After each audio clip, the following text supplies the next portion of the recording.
Hello everyone, সবাই কেমন আছেন? আশা করছি ভালো এবং সুস্থ আছেন। আজকে আর কোনো চাইনিজ ল্যাঙ্গুয়েজ ভিডিও নয়, আজকে একটা বই রিভিউ করার জন্য আসছি। আশা করছি ভিডিওটা এন্ড পর্যন্ত দেখবেন। আজকে কিন্তু একটা নয়, টোটাল 2টা বইয়ের রিভিউ করব। তো শুরুতেই আমরা যে বইটা রিভিউ করব সেটা হচ্ছে বাংলায় লেখা একটা পলিটিক্যাল বুকস। বইটার নাম হচ্ছে তারুণ্যের ঢেউ। বইটাকে আরেকটু ক্লোজলি দেখাই। তারুণ্যের ঢেউ বইটার কাভারে কিন্তু নেমটা অ্যাম্বুশ করে লেখা। বইটার অথরের কথা আমরা পরে বলছি, আগে আমরা বইটার কাভার এবং ব্যাক কাভার এক্সপ্লোর করব। কাভারে দেখতে পাচ্ছি ব্যাকগ্রাউন্ডে বাংলাদেশের ফ্ল্যাগ, এবং তার সামনে দেখতে পাচ্ছি যে আমাদের মেজর জেনারেল জিয়াউর রহমান, এবং নিচের দিকে দেখতে পাচ্ছি যে আমাদের জুলাই বিপ্লবের কিছু মুহূর্ত, এবং ব্যাক কাভারে দেখতে পাচ্ছি ব্যাকগ্রাউন্ডে বাংলাদেশি ফ্ল্যাগ, এবং মাঝখানে লেখা আছে সবার আগে বাংলাদেশ। এটা কিন্তু রিসেন্টলি ভাইরাল একটা উক্তি। সো নিচের দিকে দেখা যাচ্ছে বইটার প্রাইস সহ, বইটার পাবলিশ কোথা থেকে হয়েছে, এবং বইটার ভেতরে একটা সামারি লেখা আছে বইটার। এরপর বইটাতে থাকে আর যা যা থাকার কথা সবকিছুই আছে। এরপরে যে ইন্টারেস্টিং বিষয়টা হচ্ছে সেটা হচ্ছে উৎসর্গ। উৎসর্গটা অথরের নিজের হাতের লেখা উৎসর্গ, তো সেটা এখানে অ্যাড করে দিয়েছে। এরপর বইটাতে সমসাময়িক বিষয় নিয়ে প্রায় 20টা কলাম লেখা আছে বা 20টা টপিক লেখা আছে, যেটা পড়লে বাংলাদেশের সমসাময়িকভাবে ঘটে যাওয়া যতগুলো বিপ্লব ছিল বা যত ঘটনা ছিল সেগুলো সম্পর্কে জানা যাবে। এবং যারা নতুন নতুন রাজনীতিতে যুক্ত হয়েছেন তারা যদি বইটা পড়েন, যাদের বাংলাদেশের পূর্ব ইতিহাস সম্পর্কে জানা নেই এবং বাংলাদেশের রাজনীতি বিষয়ে খুব ভালো জ্ঞান নেই, আই থিঙ্ক তাদের জন্য বইটি অনেক সহায়ক হবে। এবং বইটি কিন্তু লিখেছে আপনাদেরই মতো একজন পলিটিশিয়ান, যে খুবই রিসেন্টলি রাজনীতিতে যুক্ত হয়েছে। সো বইটার লাস্টের দিকে একটু দেখবো, এক্সপ্লোর করবো, কারণ লাস্টের দিকে একটু ইন্টারেস্টিং কিছু আছে।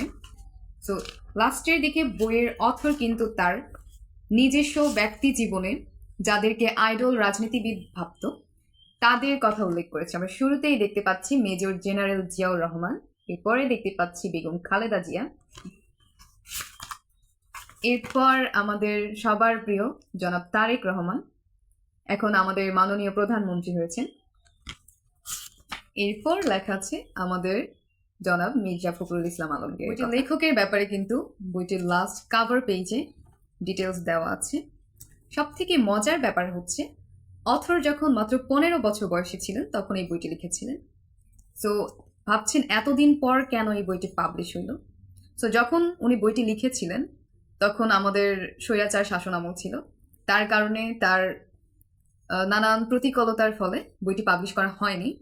সো যেহেতু আমরা এখন স্বাধীনভাবে কথা বলতে পারছি, আমাদের বাক স্বাধীনতা আছে, সেহেতু এখন বইটি প্রকাশ হয়েছে। আশা করছি যারা পলিটিক্স নিয়ে ইন্টারেস্ট রাখেন তাদের জন্য বইটি অনেক বেস্ট হবে।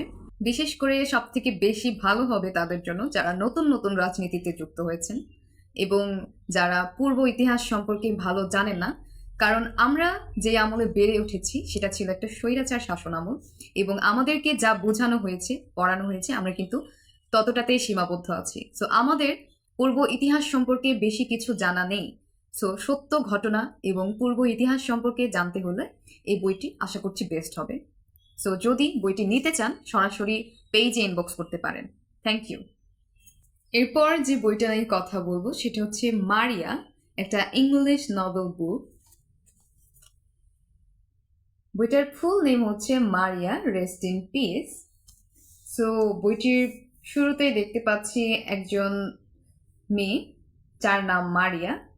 মূলত মারিয়াই আমাদের বইয়ের মেইন ক্যারেক্টার এবং তার কুকুর অ্যান্ড্রে, এবং ব্যাক কাভারে দেখতে পাচ্ছি সেম চিত্র, বাট এইখানে মারিয়ার কুকুর অ্যান্ড্রে এবং এখানে মারিয়ার গ্রেট। সো অথর একটা ছোট্ট মেসেজ দিয়েছে বইটির ব্যাক কাভারে। এখানে লেখা আছে everything is temporary specially human life. বইটার ভেতরে কি আছে সেটা একটু দেখবো। শুরুতেই বইটার একটা সুন্দর করে সামারি লেখা আছে, এরপর বইটা কাকে ডেডিকেট করা হয়েছে সেটা অথরের নিজের হাতে লেখা আছে, এরপর কিন্তু বইটার সামারি এখানে আবার লেখা আছে, এবং বইটার এখান থেকে শুরু। বইটা টোটালি কিন্তু একটা সুন্দর সিনারিওর মাধ্যমে দেওয়া আছে এবং লাস্টের দিকে অথরের ডিটেলস দেওয়া আছে। সো বইটার সামারি যদি আমি বলতে চাই, বইটা একজন মেয়ে ফ্রান্সের, তাকে নিয়ে লেখা এবং তার জীবন কাহিনী লেখা। সম্ভবত সে একজন অরফানেজ ছিল, তাকে নিয়ে লেখা। সো বইটা যারা ইংলিশ পড়তে ভালোবাসে বা ইংলিশে তাদের দক্ষতা বৃদ্ধি করতে চাচ্ছে, এখানে basic to advance English use করা আছে। আই থিঙ্ক তাদের জন্য এটা একটা বেস্ট চয়েস হবে ফর ইমপ্রুভিং ইংলিশ। অ্যান্ড যারা গল্পের বই পছন্দ করে এবং যারা ট্র্যাজিকমূলক কোনো স্টোরি পছন্দ করে, তাদের জন্য কিন্তু বইটি অনেক বেস্ট হবে। সো সবশেষে বলতে চাচ্ছি বইটির অথরের কথা। বাই দ্য ওয়ে, বইটার অথর কিন্তু আমি নিজের গুণগান কিন্তু এতক্ষণ নিজেই করলাম। বাই দ্য ওয়ে, আমাকে একজন বলেছিল যে নিজের গুণগান সবসময় নিজের করতে হয়। থ্যাংক ইউ ফর হিম, যে আমাকে এত সুন্দর একটা যুক্তি শিখিয়ে দেওয়ার জন্য। আর আশা করছি আপনারা দুটো বই অবশ্যই কিনবেন। অ্যান্ড বইগুলো কিন্তু আমার কাছ থেকেও পাবেন এবং রকমারিতেও পেয়ে যাচ্ছেন, সারা বাংলাদেশে হোম ডেলিভারি। এবং আমার কাছ থেকে চাইলে পেজে সরাসরি নক করে বইগুলো পারচেস করতে পারবেন। So thank you for watching this video. আশা করছি সবাই পাশে থাকবেন এবং আমাদের মতো নতুন যারা লেখক আছে তাদেরকে সবসময় সাপোর্ট করবেন। সবাইকে ধন্যবাদ। এই পর্যন্তই আজকে।